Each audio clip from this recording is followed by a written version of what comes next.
Omega se un e un ye.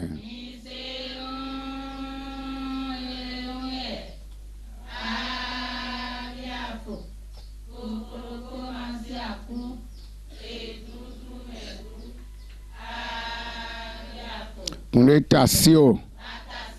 Kunde baifo. Mikpala fia.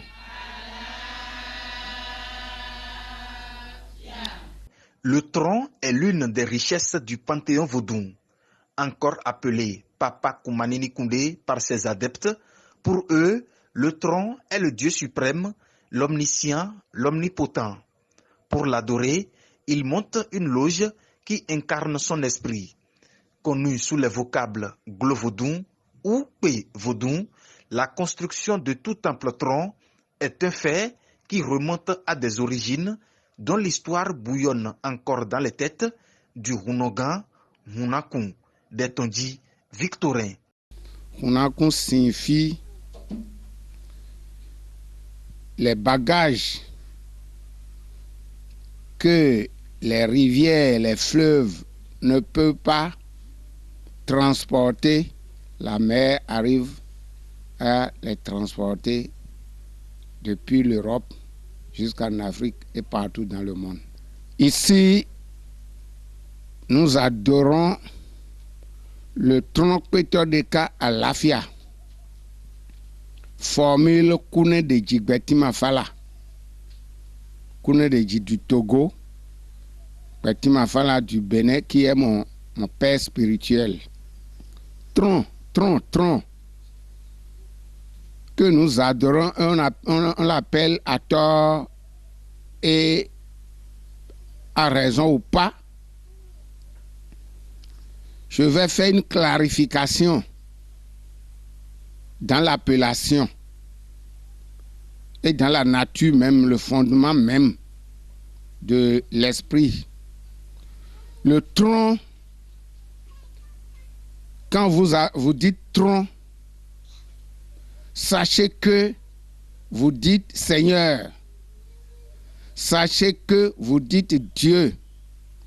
Sachez que vous appelez Jéhovah, God, Allah, Sojmad, You. Ça, c'est une réalité et c'est l'unité. C'est le nom du Créateur du ciel et de la terre que nous autres, on appelle Tron ou Papa Kumanini Koundé.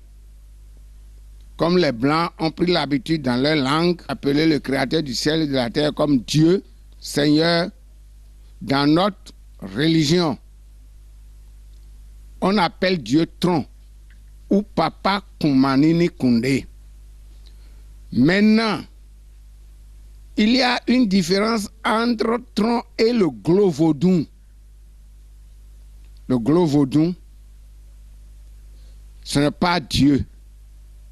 Ce que nous, les hommes, nous installons, les loges, les temples que nous faisons nous-mêmes, on ne fait pas le temple de Tron. Tron est Dieu. L'homme ne peut pas fabriquer Tron. Mais nous fabriquons le Glo-Vodou, le P-Vodou, qui est un esprit saint. Un esprit, on peut l'appeler super premier ministre de Dieu. C'est-à-dire l'Esprit Saint très très avancé, qui très proche de Dieu et qui a pratiquement tous les pouvoirs de Dieu et qui contrôle tout ce qui est dans l'univers. Donc c'est lui qui contrôle tout l'univers, tout ce qui est esprit et qui est dans l'univers, c'est lui qui contrôle ça. C'est un pouvoir que Dieu même lui a conféré. Donc tous les esprits, à tous les niveaux, sont sous ses ordres, le Glo-Vodou. Donc, voilà la clarification, la différence entre Tron, Dieu, et Glo-Vodou. Bon, on dit Tron Vodou, Tronc vaudou. Bon, abus de langage. Et on ne fait pas plus la différence. C'est tout comme si moi je m'appelle Victorin. Et au lieu de m'appeler Victorin, on prend le nom de mon père. Hunakun. Est-ce que vous voyez? On dit Victorin Hunakun, Victorin Hunakun. C'est ainsi que dans notre langage, dans notre religion, on essaie de confondre un peu les appellations là. Tronc vaudou, au lieu de dire carrément glos vaudou, pé vaudou. Donc, ça c'est la clarification. L'origine de tronc, d'après tout ce que je dis, on peut déduire aisément que tronc n'a pas d'origine, Dieu n'a pas d'origine. La nature de Dieu est insondée et insondable. Ça signifie que l'origine de tronc, nous ne connaissons pas. Ça dépasse l'entendement humain. L'origine de tronc, l'origine de Dieu dépasse l'entendement humain. Donc, tronc est infini. C'est un esprit infini. Un esprit universel. Il n'est pas masculin ni féminin. Il est incestueux. Il a créé l'homme et il a créé la sexualité, mais il est au-dessus de cette contingence sexuelle. Donc, ça c'est tronc ça. Puisque c'est un esprit infini qu'on ne peut pas définir sur le plan humain. Donc, il est au-dessus de toutes ces contingences. Il a une relation d'amour entre les hommes. Maintenant, le glos vaudou ou le pévaudou, le pétodéca à l'afia que nous adorons, lui, il a d'origine. Et son origine, c'est l'Égypte. Tout est parti de l'Égypte. Dans la réalité, tout ce que nous faisons, toutes les connaissances, tous les progrès de l'univers, de l'humanité, viennent de l'Égypte. À 90%. Donc, tronc a une origine égyptienne. Et comment? Les religions naissent.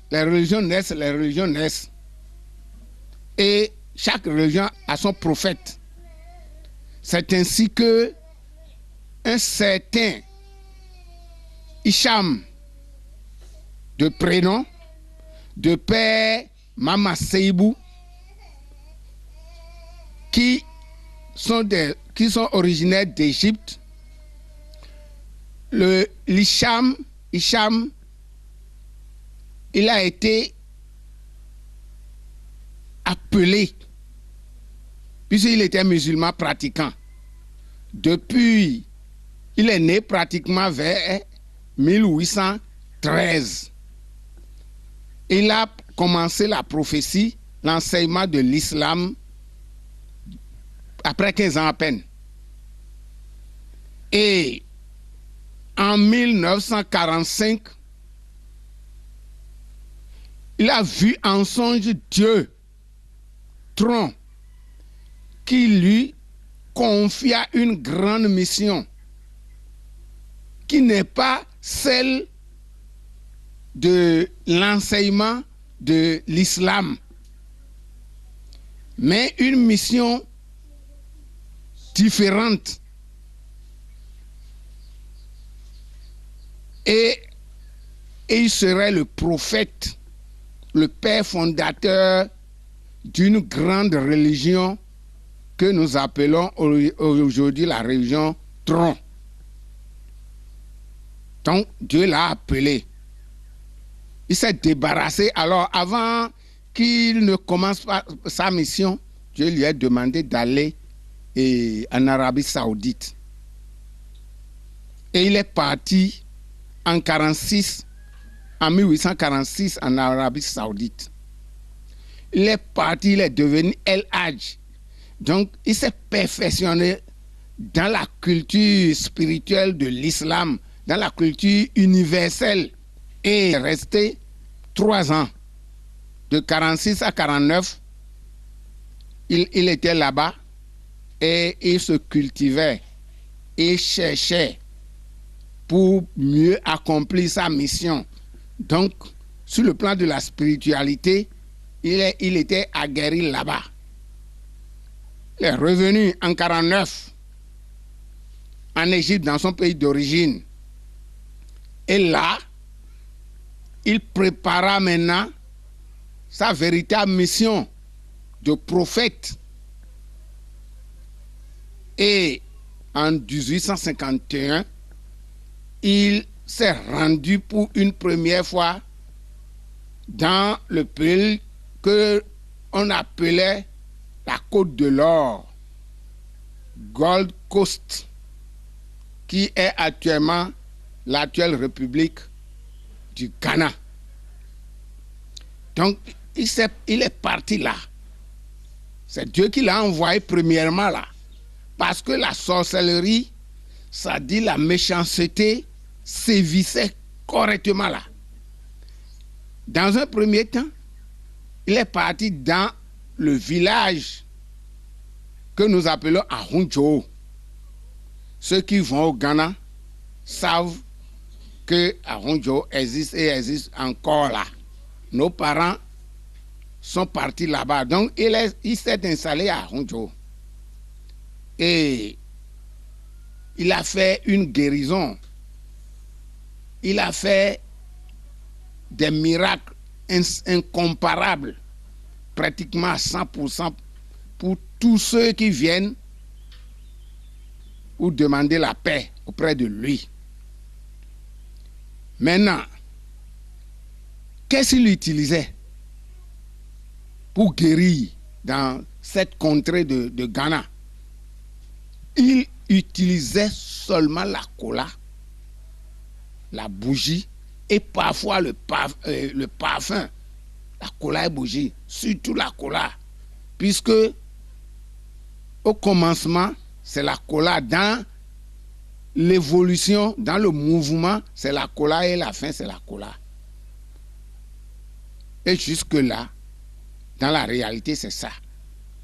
Donc, il est resté pendant longtemps là et il est parti à Koumassi, une ville cosmopolite de l'actuelle République ghanéenne.